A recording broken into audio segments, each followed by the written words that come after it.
Speaker, and I also thank the leadership for this opportunity. I greatly appreciate any opportunity to stand here in the well of the Congress of the United States of America. I rise today, Mr. Speaker, because I do love my country. I rise because I want persons to know that there are certain things that are not being presented properly. And one of the things that's not being presented properly as it relates to impeachment is the notion that a president has to commit a crime to be impeached. I'd like to talk about this for a moment and then address some of the issues associated with impeachment. A president doesn't have to commit a crime to be impeached. Article 2, Section 4 of the Constitution of the United States of America is where we find information, if you will, on impeachment. And it is stated in Article 2, Section 4 that a president can be impeached for treason, bribery, or other high crimes and misdemeanors. Mr. Speaker, it's important to note that a misdemeanor is defined as a misdeed. There is a definition associated with criminality. But when the framers of the Constitution decided that impeachment would be a remedy for a president who might be styled a runaway president, they decided that misdemeanor would mean misdeed. In fact, we have had a president impeached for a misdeed. Andrew Johnson, in 1868, president, was impeached for the high misdemeanor, misdeed, if you will, of saying things that were unkind about Congress. He committed no crime. He breached no statute. He spoke ill will of Congress. And as such, he was impeached in Article 10 of the articles of impeachment that were placed against him. I'd like to share some intelligence from some others who have spoken on this issue. Gene Healy has spoken on the issue. He's with the Cato Institute, and his article is styled "The Overcriminalization of Impeachment." In this article, he states explicitly on the second page, for those who might have a copy of it, I have filed this with the House previously, that impeachable offenses aren't limited to crimes. And he indicates that that's settled quite well among constitutional scholars. He also goes on to say that had the framers restricted impeachment to statutory offenses, they'd have rendered the power a nullity from the start.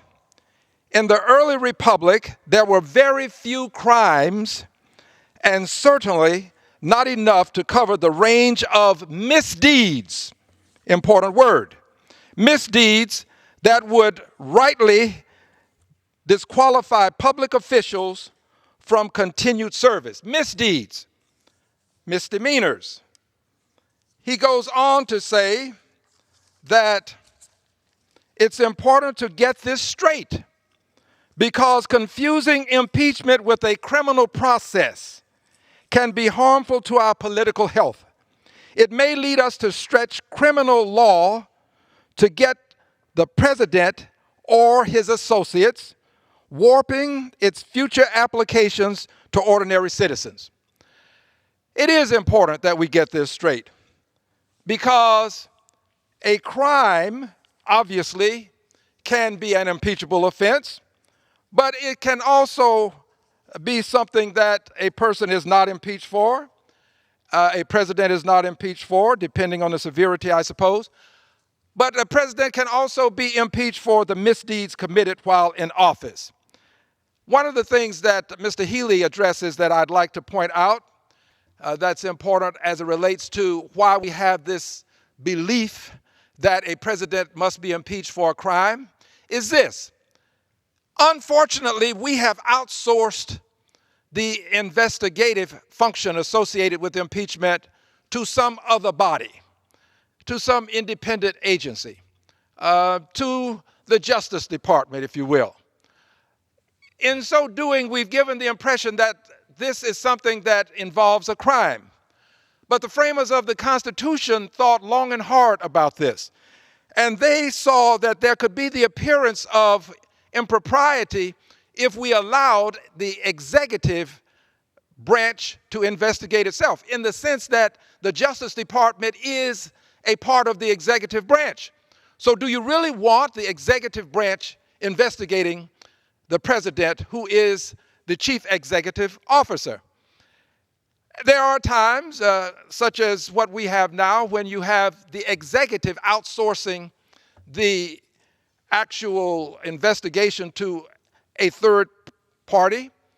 And my suspicion is that this can work quite well, but we should not conclude that because it is working, that because there is some functionality that seems to be positive for some, negative for others, we shouldn't conclude that because it appears to be working that this is the only way that it can be done.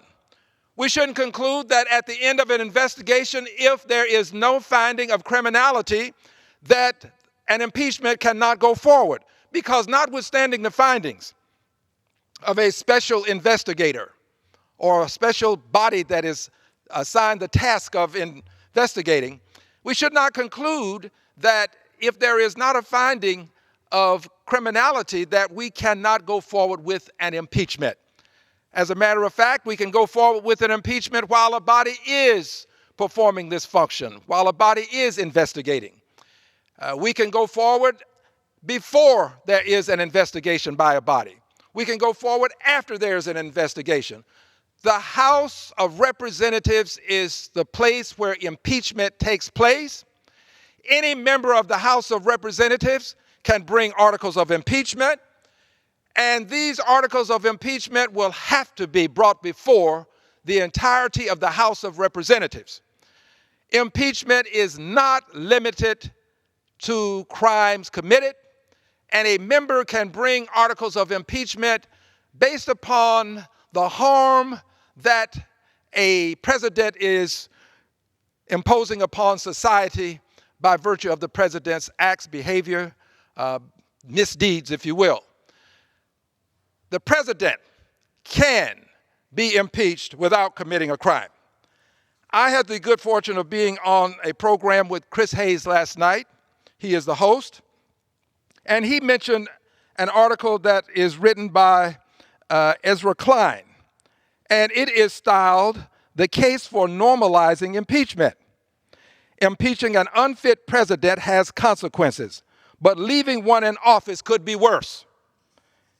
In this article that he has written, on the very last page, he indicates that, and by the way, I would commend this to persons to read in its entirety, but I am, for a need of time, going to limit myself to excerpts. He indicates that impeachment is not a power we should take lightly, nor is it one we should treat as too explosive. There will be presidents who are neither criminals nor mental incompetents, but who are wrong for the role, who pose a danger to the country and the world. This is true. It can happen. I'll say more about the possibilities in just a moment. Then there is the article that I would commend to persons from The Times, a UK newspaper, and it indicates that MPs accuse Donald Trump of spreading evil over Britain First retweets. This is an article that I highly commend because it speaks of how things can extend beyond our borders that start within our borders. I will read some of the excerpts. It reads, "The Prime Minister said that Britain First, whose Twitter post the president retweeted, was a hateful organization that seeks to spread division and mistrust among communities. She said the group stood in opposition to British values of respect, tolerance, and decency, and stressed that British Muslims were peaceful, law-abiding people who have themselves been victims of attack of terror by the far right. She went on to indicate, serving notice to Mr. Trump, that she would not shy away from tackling him if she thought this actions, excuse me, she thought his actions misguided. She said, the fact that we work together does not mean that we are afraid to say when we think the United States have got it wrong. And to be very clear with them, I am very clear that retweeting from Britain First was the wrong thing to do.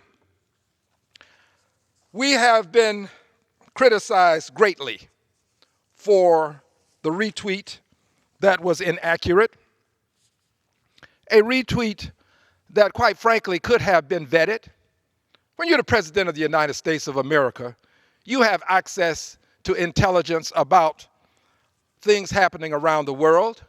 You can validate, you can verify, you can vet things that are presented to you. The President has access to the greatest intelligence operation in the world and could easily vet before tweeting. The information that was retweeted was not entirely correct and was hateful. It was designed to incite hate and should not be the kind of thing that a president would retweet. I'd like to also read the style of an article from Foreign Policy. This article is styled, "This is how every genocide begins." This is by Daniel Altman. And he indicates that Donald Trump's retweeting anti-Muslim propaganda videos in the most un-American, excuse me just a moment, please. I seem to be catching something, so please tolerate me if you would, Mr. Speaker.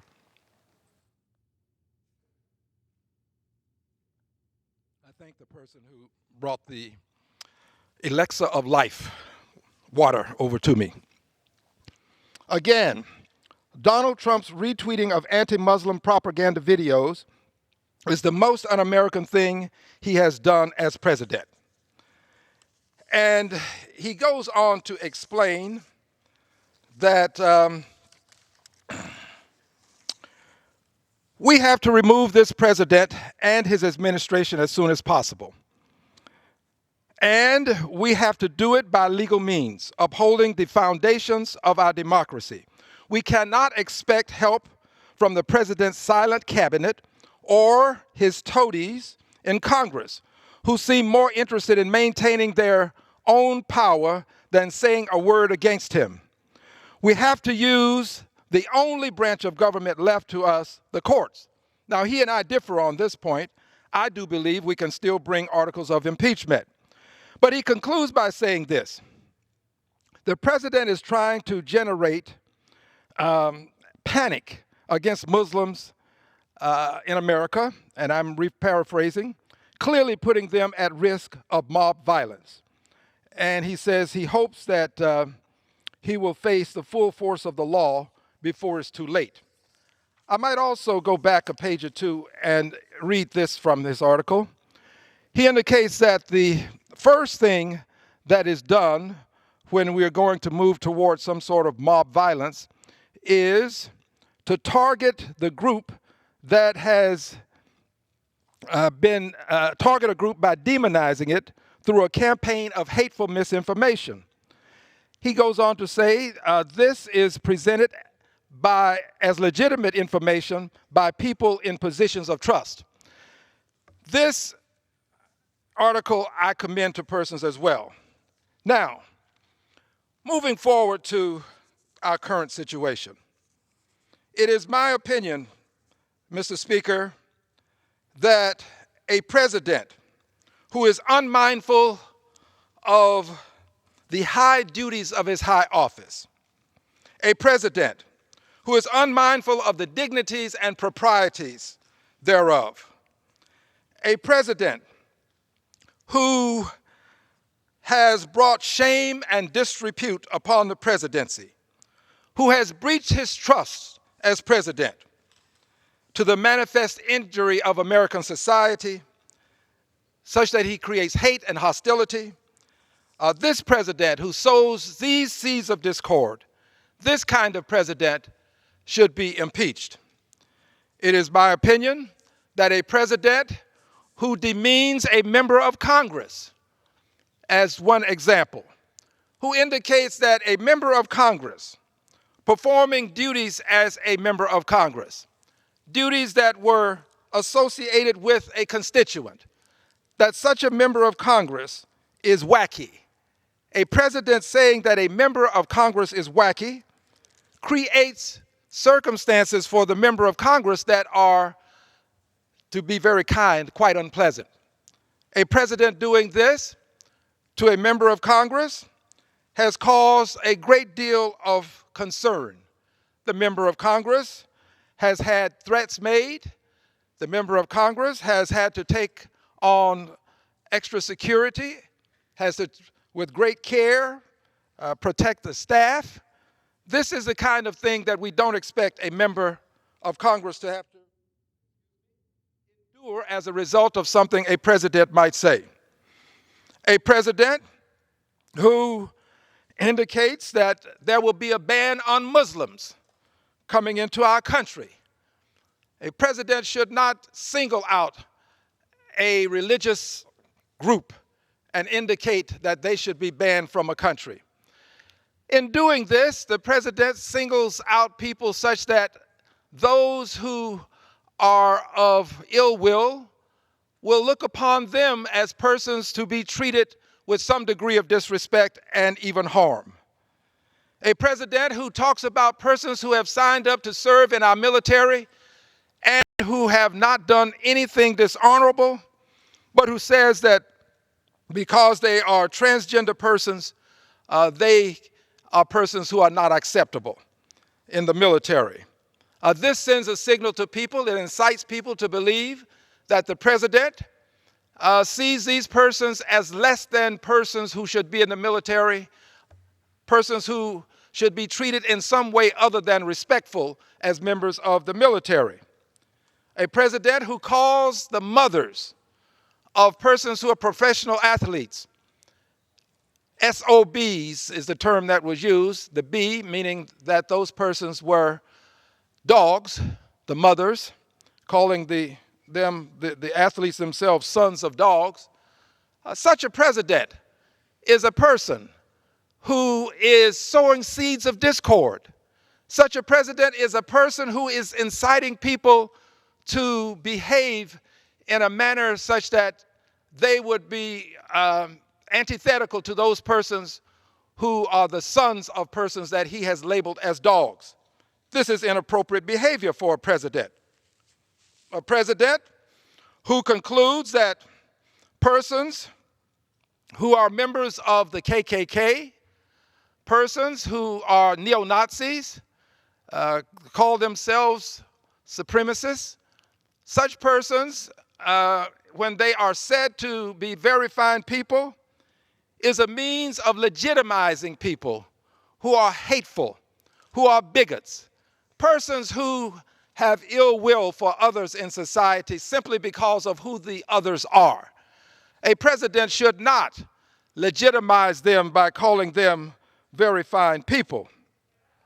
A president who believes that the people of a given country who are subjects of the United States of America, but a president who indicates that these people, want others to do things for them that they should be doing for themselves, or that they are a drain on the budget because they have been the victims of a force of nature.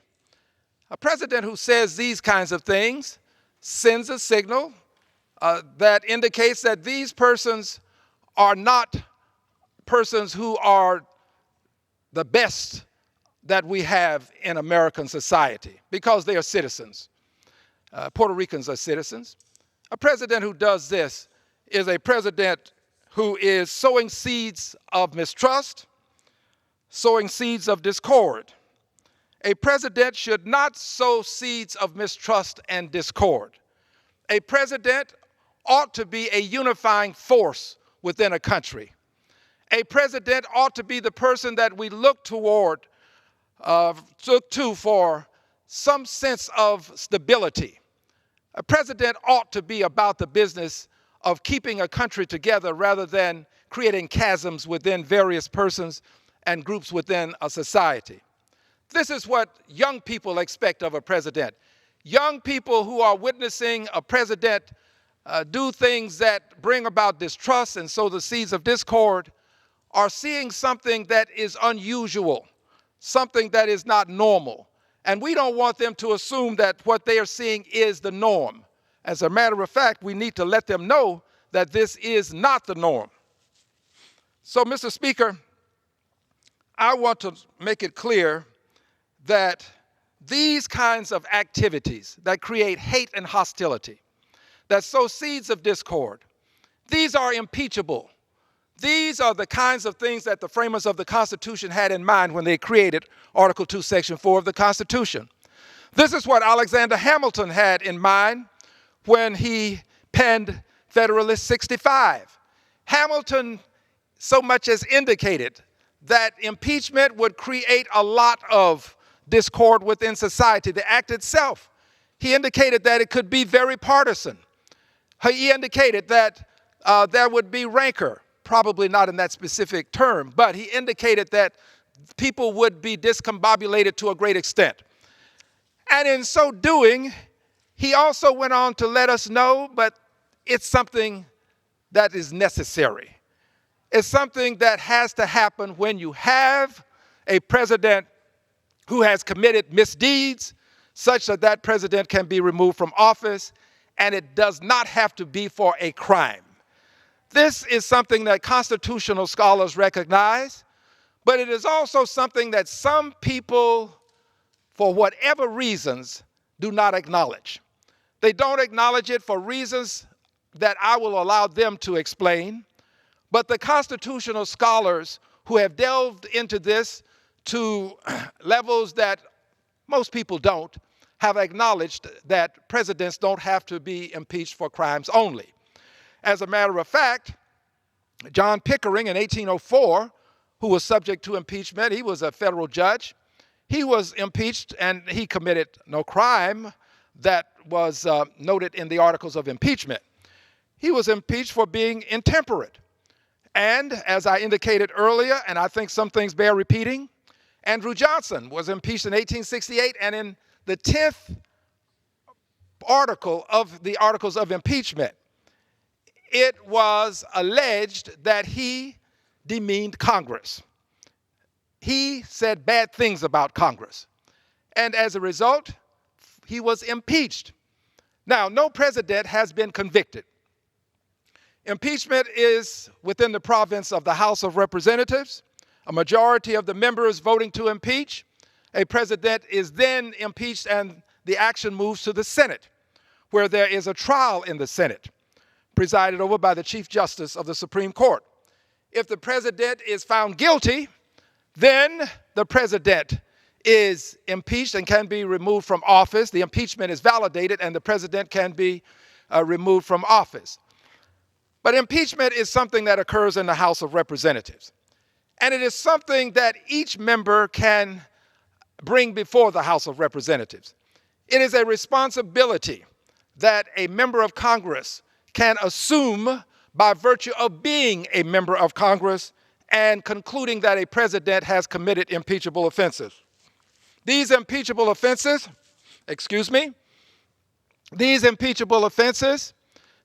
need not be crimes.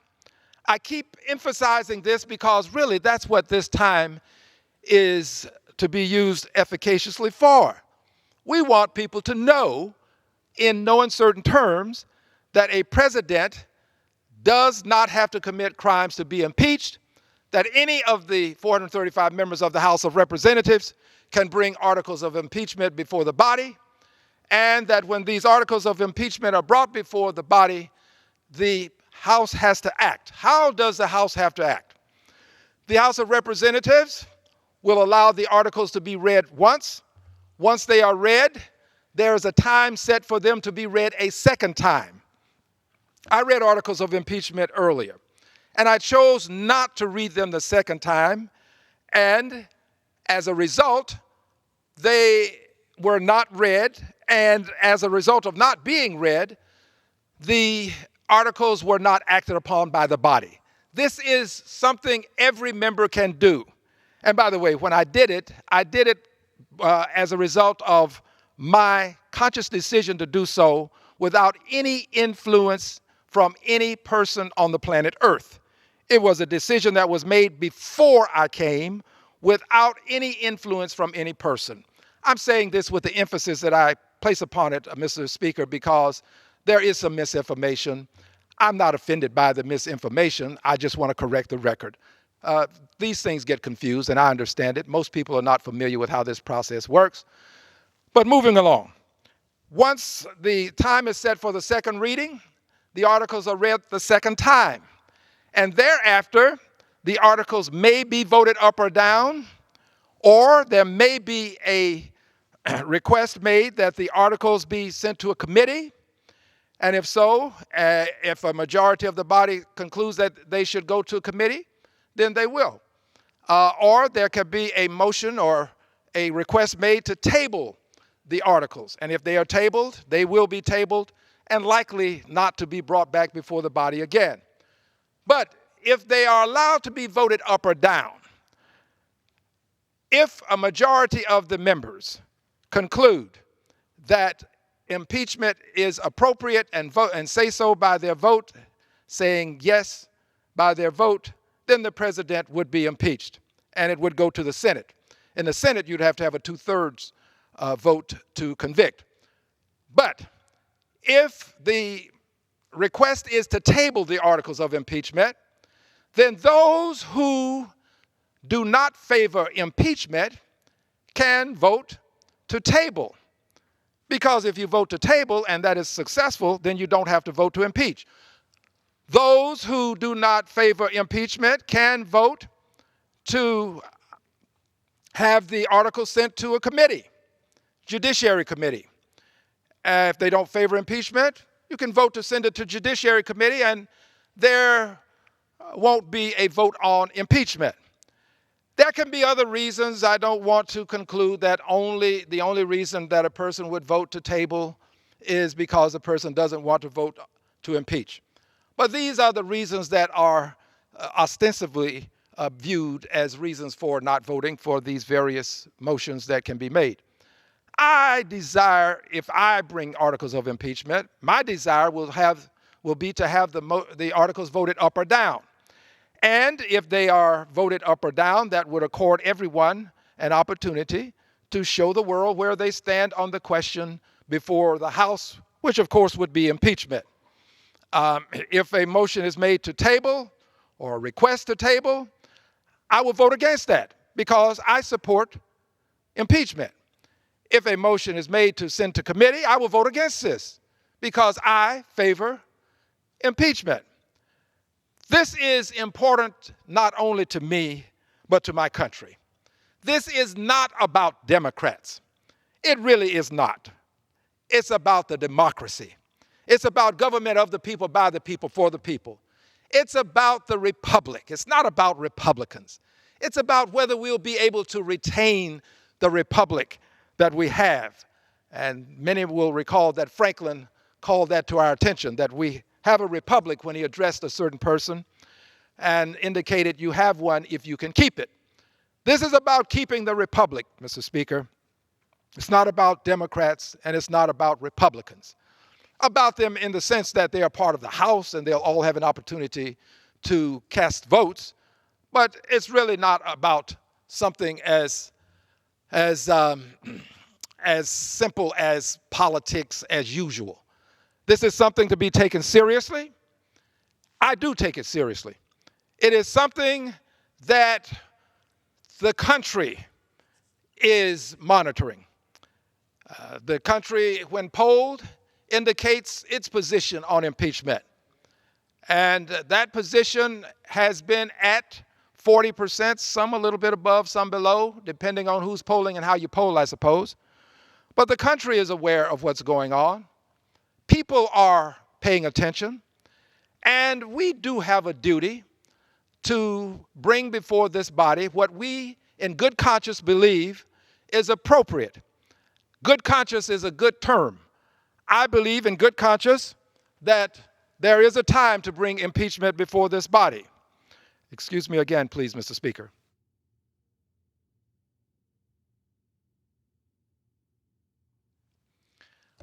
I believe in good conscience says that there is a time to bring impeachment before this body. I have expressed my position. It is no secret. People know where I stand. People know that I, as a member of the Congress of the United States of America, I have made a position quite public. Excuse me just a minute, Mr. Speaker.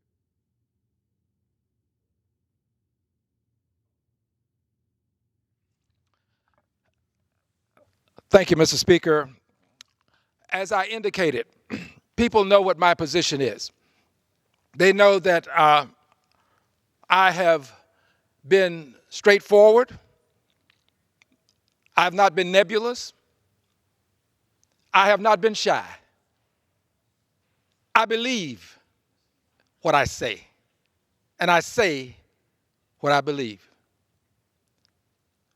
I believe that this country should not allow discord to emanate from the highest office in the land. I believe that this country should not allow the chief executive officer to incite hate, should not allow the chief executive officer to incite hostility. I believe that the chief executive officer ought to be a unifying force in a great country. And I believe that if America is going to continue its greatness and move forward without persons who are labeled as wacky or persons being seen as less than other Americans by virtue of their religious practices or because of their sexuality, I believe that we have a duty when we believe that there is an impeachable offense, then we should bring this before the Congress of the United States of America. I am honored to serve the people of the 9th Congressional District of Texas. The 9th Congressional District of Texas is in Houston. And I'm honored to serve the people of Houston as well as Missouri City and Stafford. I'm honored to serve. But I'm a United States Congressman, and the Constitution of the United States of America addresses all of the people within the United States of America. So when I bring my views to the floor, when I stand in the well and make my comments, I'm speaking for the people of the 9th Congressional District, but I'm also speaking for a good many people in the United States of America. And a good many people in the United States of America are of the opinion, Mr. Speaker, that impeachment is not only appropriate, but necessary.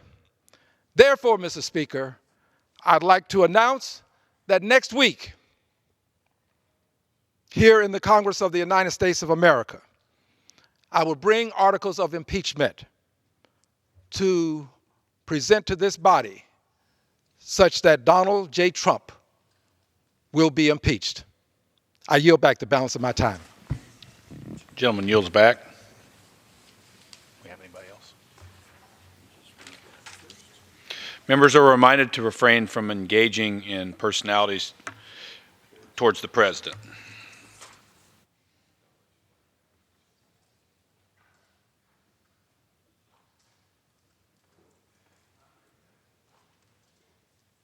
Him to stay. If she doesn't show.